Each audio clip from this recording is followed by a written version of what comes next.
Question number 14. There are two equations that we have to find out in this problem.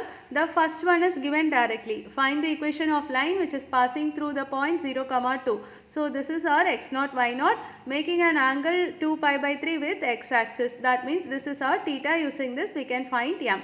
So first we will do the first portion. Here I have x0, y0 and theta. M is equal to tan theta. So tan 120 we don't know by heart. So you have to show the calculation. Even if you know the number by heart, you can show the calculation. Tan 120 degree we are splitting as 90 degree plus 30 degree. That's why I have written pi by 2 plus pi by 6. And I'll show you using quadrants if you have forgotten.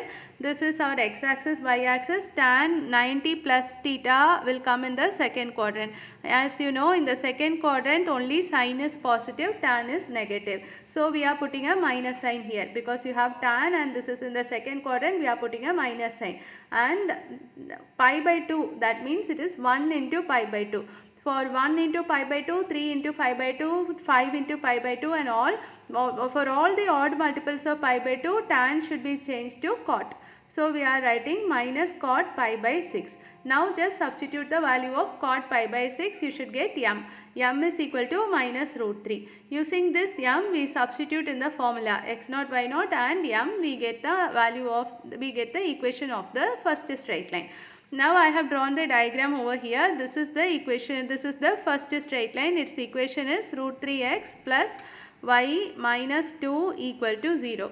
We have to find the equation of another line. The second line is parallel to the first line. Also, something else is given in the question. This line cuts the x-axis at 2 units below the origin. Sorry, it cuts the y-axis 2 units below the origin. So again, if we take x-axis, y-axis, it is cutting the y-axis at 2 units below the origin, means this point will be 0, minus 2.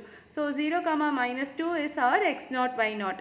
Also, when two lines are parallel, they will both have the same slope. So slope of the first line was minus root 3. Slope of this line also will be minus root 3. So now what are the things we know about this line? We know the slope is minus root 3 m.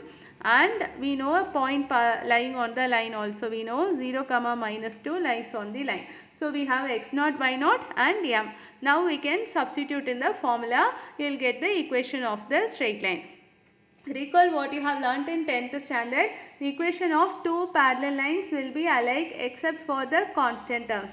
See root 3x, y, only the constant terms are different. You have already studied this condition in 10th standard. A1 by A2 will be equal to B1 by B2, not equal to C1 by C2. So here also we are getting the same. So our answer is correct. So remember, whenever you are given a word such as parallel or perpendicular, we are going to make use of the word to only find the slope of the line.